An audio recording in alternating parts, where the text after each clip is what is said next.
Did you really think you could just move your parents into our home without asking me, Ryan? I asked, my voice quivering with a mix of anger and disbelief. Ryan, my husband of 6 years, looked up from his laptop with a smirk that I had grown to despise. Oh, Amelia, don't be so dramatic. It's just for a while, and besides, it's not like you have a say in this. His words felt like a slap in the face. The house, a charming 2-story nestled in a quiet suburb, wasn't just any house. It was the home my grandparents had left me, the place where I'd planned to raise our son, Lucas, away from the toxicity of Ryan's family. You do remember that this house is in my name, right? I retorted, my hands clenched into fists at my sides. Ryan's expression faltered, his smugness giving way to a flicker of uncertainty. As our 2-year-old Lucas toddled into the room, I forced a smile for his sake. He was blissfully unaware of the tension, his chubby hands reaching up towards me. Scooping him into my arms, I kissed his forehead, trying to calm the storm inside me. I'm not okay with this, Ryan. Your parents, they've never respected me or our space. Why now? I asked, struggling to keep my voice steady. Ryan shrugged, his indifference stoking my frustration. They're family, Amelia. You wouldn't understand. Family. The word echoed in my mind mockingly. My own family, who ran a small but beloved coffee shop in town, had always been my sanctuary. They were nothing like Ryan's controlling, overbearing parents. The doorbell rang, interrupting our standoff. Through the peephole, I saw them. Ryan's parents, suitcases in tow, ready to invade our life. My heart sank. Fine, Ryan, let them in. But this isn't over, I hissed, handing Lucas to him before opening the door. Amelia, darling, cooed Ryan's mother, sweeping past me without a second glance. His father followed, a stern man who'd barely acknowledged me since our wedding day. As they settled in, making themselves comfortable in my living room, I felt a sense of intrusion that was all too familiar. This was just the beginning, I realized. But as I watched them, something within me shifted. I was done being the compliant daughter-in-law, bending to their whims. I retreated to the kitchen, my mind racing. This was my home, my sanctuary, and I was ready to fight for it. The following days turned into a blur of unwelcome changes. Ryan's mother, Elaine, had a way of making her presence known in the most suffocating manner. She rearranged my kitchen, criticized my parenting, and treated our home as if it were her own. Lucas shouldn't be eating that, Amelia.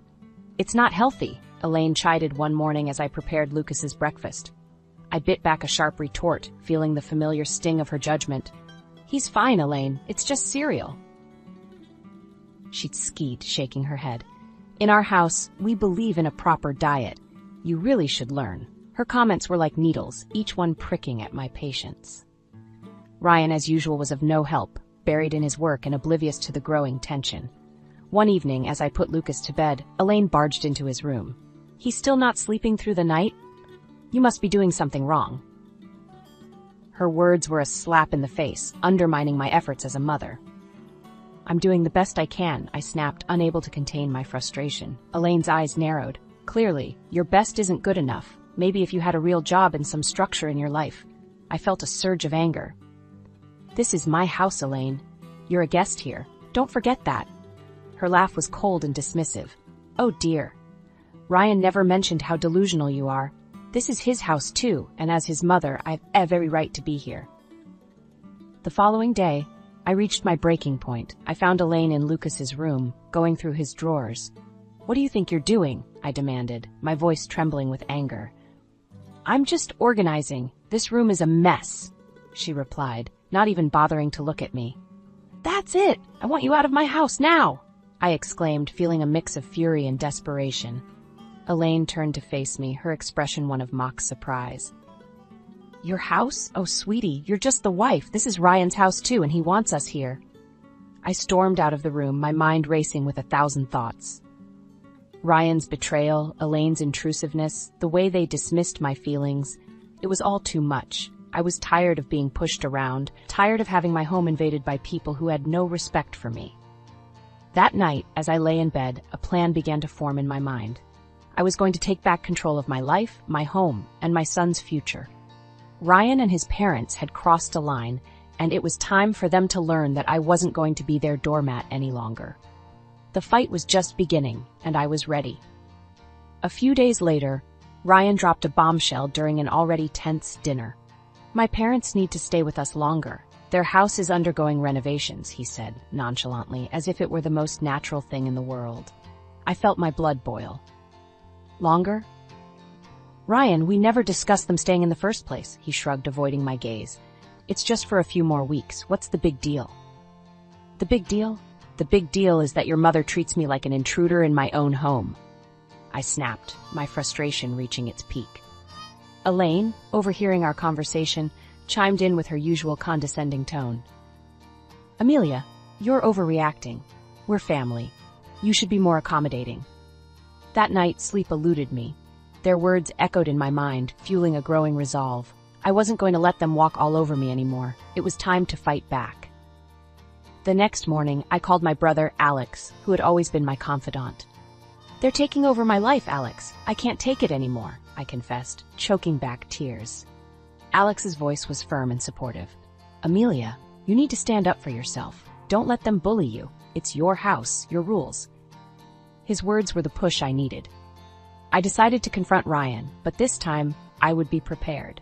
I gathered evidence of Elaine's overbearing behavior, the rearranged kitchen, the disrupted routines, her constant belittling comments. Confrontation day arrived. I waited until Elaine and Ryan were in the living room. We need to talk, now, I announced, my voice steady despite the storm raging inside me. Ryan looked up, surprised by my tone. What's this about, Amelia? It's about your parents, Ryan. Their constant interference, their disrespect for my boundaries. It ends today, I declared, holding up my list of grievances. Elaine scoffed. This is ridiculous. We're just trying to help. Help? By undermining me at every turn? By treating me like I don't matter in my own home? I countered, my anger palpable. Ryan shifted uncomfortably. Amelia, they're my parents. We can't just kick them out. No, Ryan. They're guests in my home and they've overstayed their welcome. Either they leave or I do. With Lucas, I ultimatumed, my resolve unwavering. The room fell silent, the gravity of my words hanging in the air. I saw the flicker of realization in Ryan's eyes, but it was Elaine who spoke first.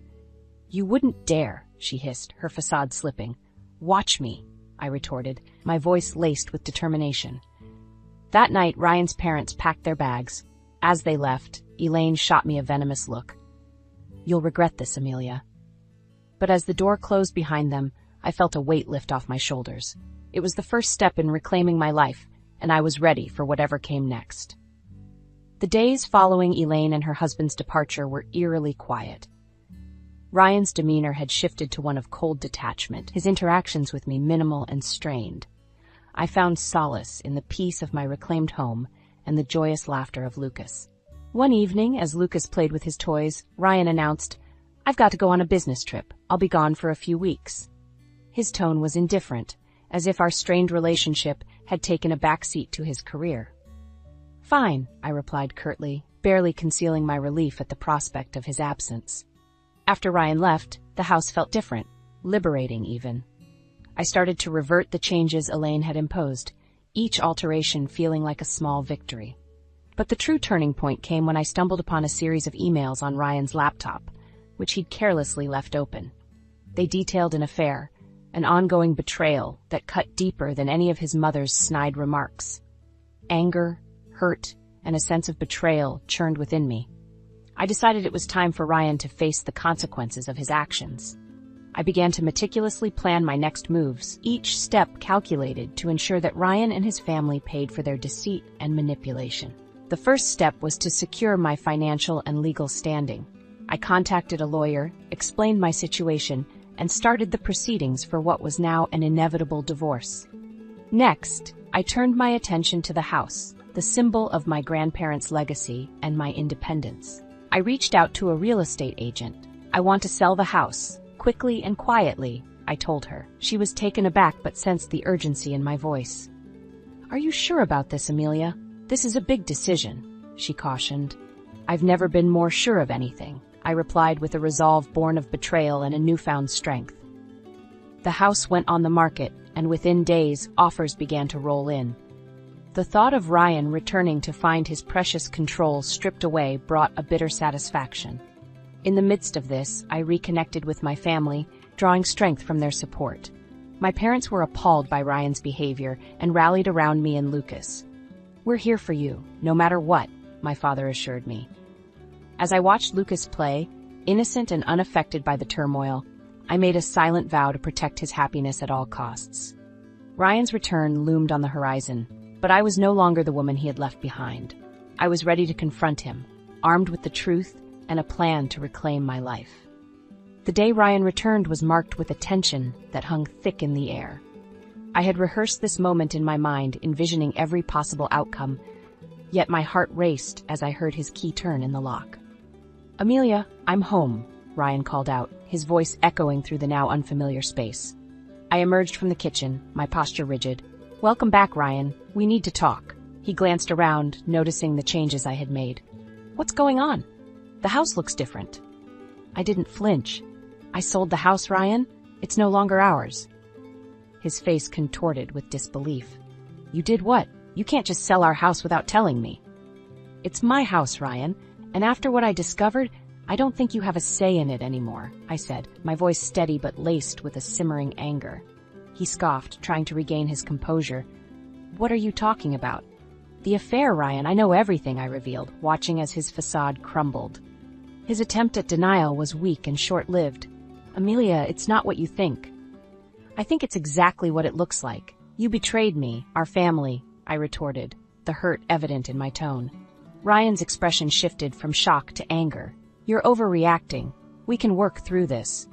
"There's no we anymore, Ryan. I've filed for divorce," I declared, handing him the papers. The ensuing conversation was a blur of accusations and denials, but I stood my ground. The man I had married was gone, replaced by a stranger fueled by selfish desires. As he stormed out, vowing to fight the divorce, I felt a sense of liberation mixed with apprehension. I had taken the first step towards a new life. But the battle was far from over. In the following weeks, the reality of our situation became public. Ryan's parents, once so imposing and confident, were now caught in the crossfire of their son's indiscretions. Their attempts to contact me were met with silence. I had severed all ties, focusing solely on Lucas and the finalization of the divorce. The day of the court hearing arrived. Ryan looked defeated, the weight of his actions finally dawning on him. As the judge granted the divorce and custody of Lucas to me, I felt a sense of justice. Ryan's plea for reconciliation after the hearing fell on deaf ears. "You made your choice, Ryan. Now live with it," I said, turning away from him for the last time. The news of our divorce and Ryan's affair spread, affecting his reputation and relationships. His parents, once so proud and judgmental, were now shunned by those who had once respected them. As I walked out of the courthouse, holding Lucas's hand, I realized that this was not just an end, but a new beginning. A fresh start for me and my son, free from deceit and manipulation. The future was uncertain, but it was ours to shape. Life after the divorce felt like emerging from a long, dark tunnel into the light. I had regained control, not just of the house, which was now sold, but of my life. Lucas, blissfully unaware of the adult complexities, thrived in the love and stability I provided. My days were busy but fulfilling, with my focus now on rebuilding our lives and managing the coffee shop, which had become my sanctuary. However, the shadow of Ryan and his parents lingered.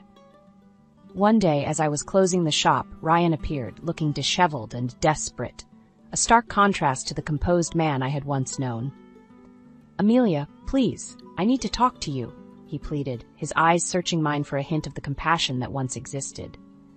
I hesitated, the sight of him stirring a mix of emotions. "What do you want, Ryan?" "It's about the alimony and child support," he began, his voice tinged with embarrassment.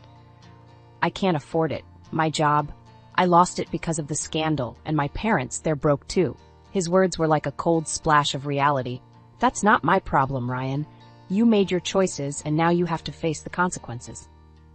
"But Amelia, I have nothing left. I'm begging you, for old time's sake." His voice broke, revealing the depth of his despair. I felt a pang of pity, but it was quickly overshadowed by the memory of his betrayal. "Old time's sake? Those times are gone, Ryan. You should have thought about the consequences before you cheated and lied." I turned to leave, but his next words stopped me in my tracks. "I'm sorry, Amelia. Truly, I am. I was a fool, and I ruined everything. Please, help me." For a moment, I saw the man I had once loved, vulnerable and regretful. But the pain he had caused was too deep, the betrayal too raw. "I'm sorry, Ryan, but I can't help you. You need to figure this out on your own," I said firmly, closing the chapter of our shared past for good. As I walked away, leaving Ryan standing alone, I felt a sense of closure. The journey had been painful, filled with betrayal and heartache, but it had led me to a place of strength and independence. Life moved on. Lucas grew, his laughter and curiosity filling our home with joy. The coffee shop flourished, becoming a hub of warmth and community. And as for me, I found contentment in the simple pleasures: the smell of fresh coffee, the sound of Lucas's giggles, and the support of friends and family. Ryan and his parents became distant memories, their legacy a cautionary tale of the consequences of betrayal and selfishness. My journey had taught me the power of resilience and the importance of standing up for oneself. As I locked the shop that evening, I looked up at the sky, its hues of orange and pink signaling the end of another day. I smiled, holding Lucas's hand tightly. Our future was uncertain, but it was bright. We were moving forward, one step at a time, into a new chapter of our lives.